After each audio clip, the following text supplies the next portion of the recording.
to sum up, I think this is distribution and also stock availability is still improving between us, the FMCG brands, and also the e-commerce. So I think we have to like getting sit down together, and then if you really want to be serious in this industry, then we should like take action into it, and then like The data, the database. You can use the database. go by themselves without help from us, and also vice versa. Thank you very much, guys. Have a nice. Thank you.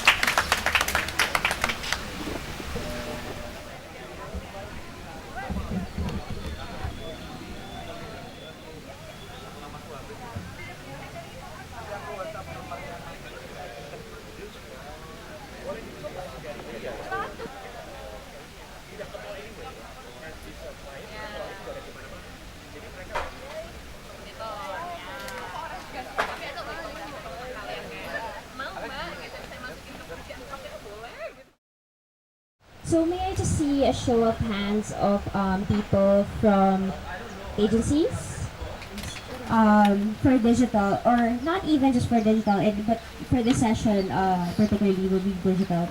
How do we actually adjust or anticipate all these changes given that digital is something that is forever evolving and it's changing so fast, faster than anything. I mentioned yesterday in my spiel that even for apps, for example, the Bloomberg says that for any application that you kind of start on with, the normal life cycle of an application would be the most is 3 weeks, and then another one will pop up, and another one, and another one, and another one.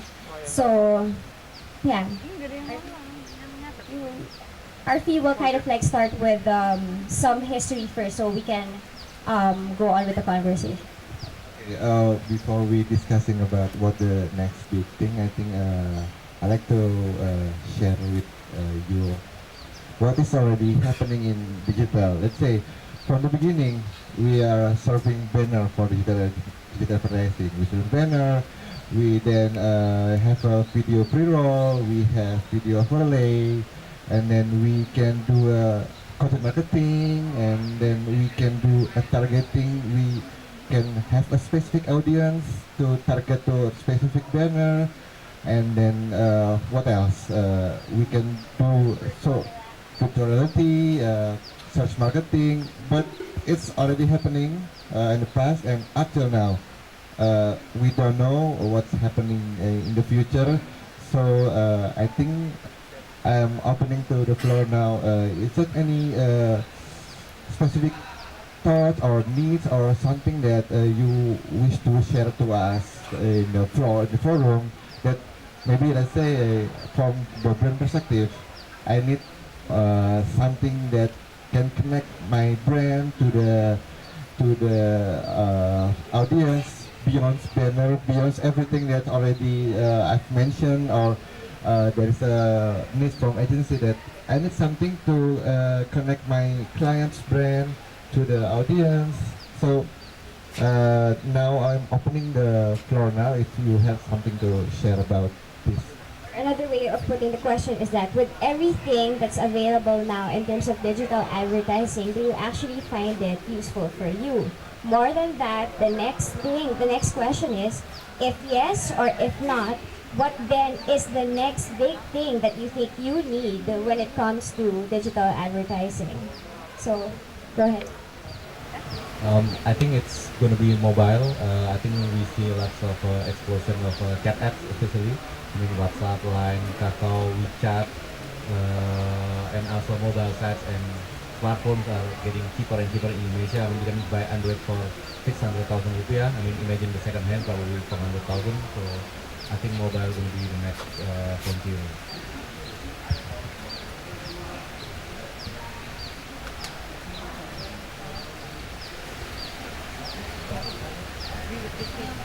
Me from the good perspective and the data internal traffic shows that all the traffic from mostly in Indonesia users actually Telkomsel covered more 50%, so that daily traffic who people access e-commerce, publishers, local and global search engine, so that access by mobile. And agree with Christine. I think mobile is the next thing. And the challenge is maybe from the publisher side, how the deliver the content. You know, like in Indonesia, when we talk in Indonesia, people access the Tiktok as the first news portal, top of mind. But actually, there are so many. I mean that the interest of each people have their own interest. So content, I think, is challenging to deliver.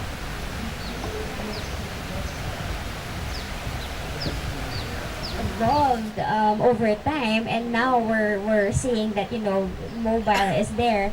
What do you think then is the best way to kind of like integrate or do mobile advertising, if that's the case and if that's the behavior?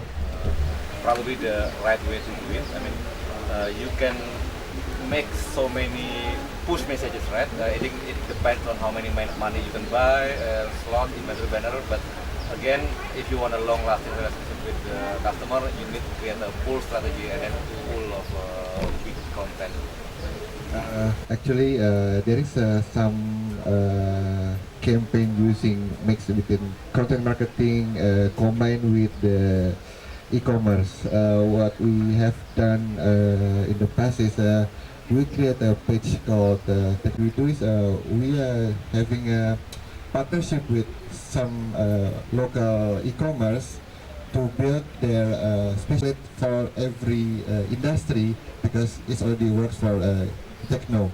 Is it works for the FMCG, let's say, or travel, or let's say auto. We don't know yet because there is no those brands working with us, and also there is no e-commerce site willing to do the partnership like this with us. So we don't know yet now, but we do have some interests input there, combining content and then review and then banners directly clicks to the e-commerce site. And I agree with you on one point that users pretty feel annoying when they see a lot of ads pop up and without any meaning into it. So I think end of the day, the content, the creative content we put into every not just keep the ad on mobile or on web, but actually they can more on the just like content, they can share, they can talk about. What's getting more and more popular now is native ads. Who has heard of native ads? So native ads are practically when you look to, say for example, Facebook. You scroll on your timeline, and then you see photos, you see status, whatever, and then at one point you'll see a really good content, but with a very small writing there that's sponsored content or paid ad, something like that. So end of the day, the reason why it's called native ad is because native means it looks natural. It doesn't seem to be intrusive. It seems that it's part of the content, but not exactly. And it also gives you a choice. It allows you to choose whether you want to be tapped by it or not, or it's just a matter of clicking it. So, and that doesn't just go into mobile. That's actually also available in PC.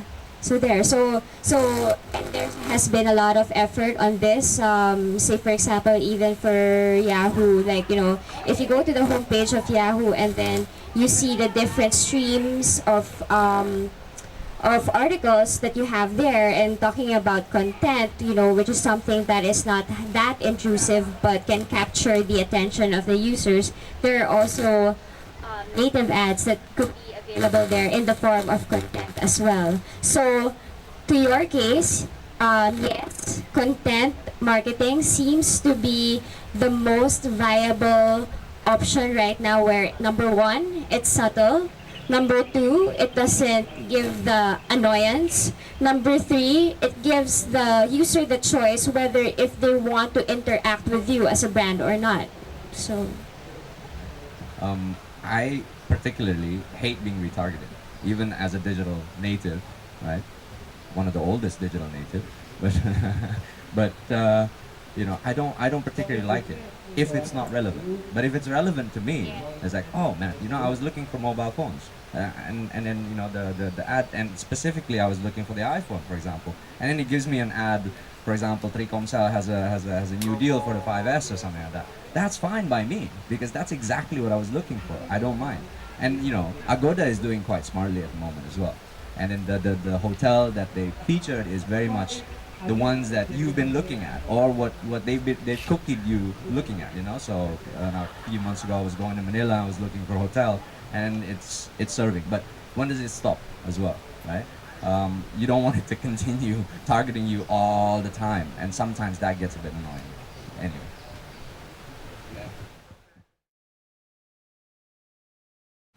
Hashtag Michael Jackson. Michael Jackson. So it doesn't relate to the brand because I use hashtags. And it will start the topic worthy of people. Or you get noticed by people. Truly follow something people actually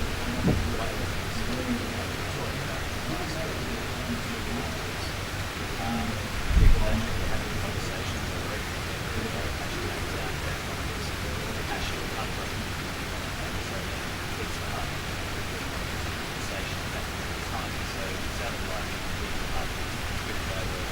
focusing on 5 o'clock to 7 o'clock target range of the day. That's when people are hungry and buy their products. So they were seeing that's one thing. It's on the first place. Something out of the as well.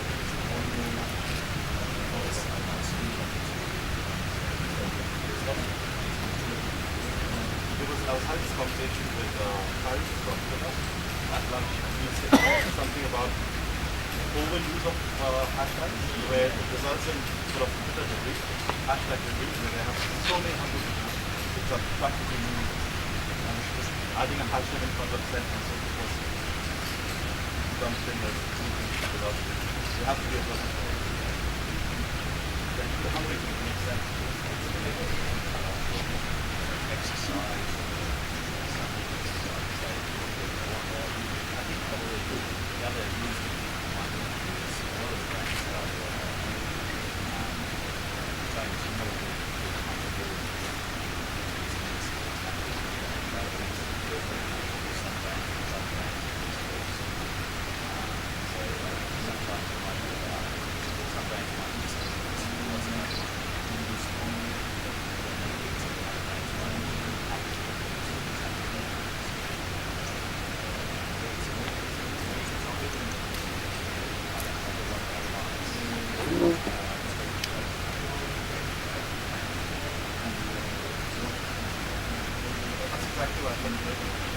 I don't know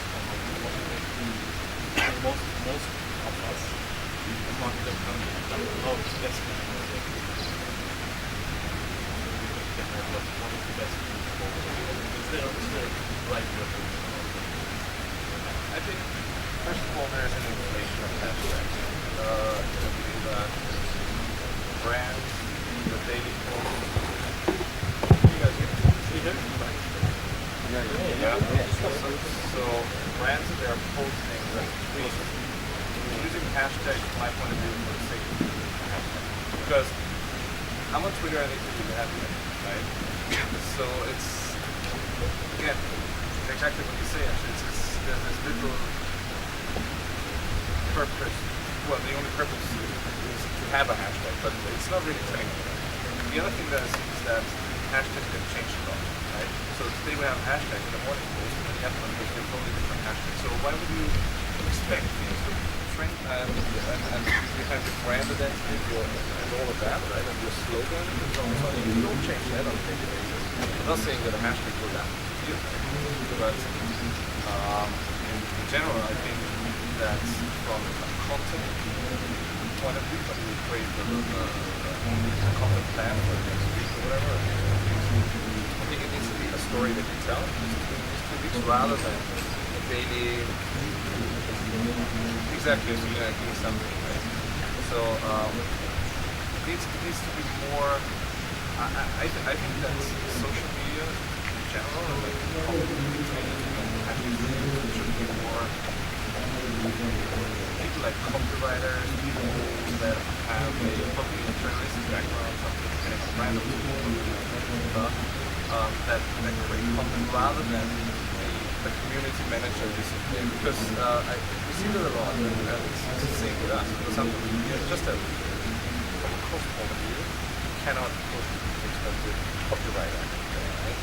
But we also see that 5.5 million community manager will never create that kind of content, right? That goes viral, whether you have a hashtag or not.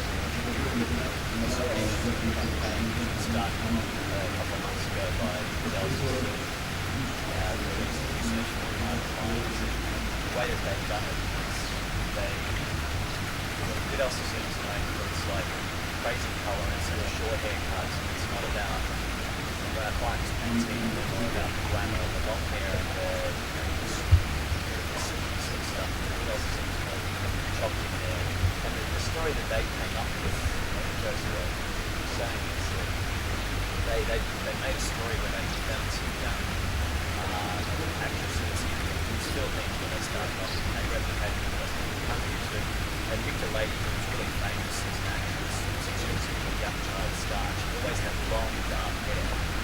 And the thing that did us the suit was like, we're going to transfer this lady from the world to the lady by giving her personal conditions of that was whatever it was. And they also used the hashtag of the star. So imagine you've got a famous movie star, they're naturally going to be getting people to go searching for that anyway. And it comes up this campaign here also, no one really owns it, right? Like, it's not like copyrighted or anything like that. So you can say any really. So, I mean, shouldn't be different the way individuals be different how brands do it from the way individuals are. The individual will put in anything. And maybe in this case they did as well. They were like, oh my god, I can't believe she's going to cut her hair, and I think she should go purple, and I think she should have it blonde, or so the community was getting involved. It wasn't just the brand, once they accepted that. There was a great conversation that they were talking about them. Like, you know what, we can laugh at ourselves and we want to laugh at us as well. And it actually worked out quite well for me. Like this bacon in London, not bake fail, but it was like fresh and bread is now available. Yeah. It was the same hashtag every time. So you'd wake up and you're like, it's Sunday morning, fresh bread. You do a search on the hashtag and it will tell you how many minutes. So keep on updating it, how many minutes until the bread's fresh. And then that was their consistency throughout the whole entire time. Was they were known to be active in the sphere that like businesses generally are. And these guys do it much better because we tend to over-engineer it a little bit. The brand itself, and we want it to deliver. And then you have a moment of shop who just thinks like the user does, and just puts in something in it once. We tend to really, and then the brand voice and everything else.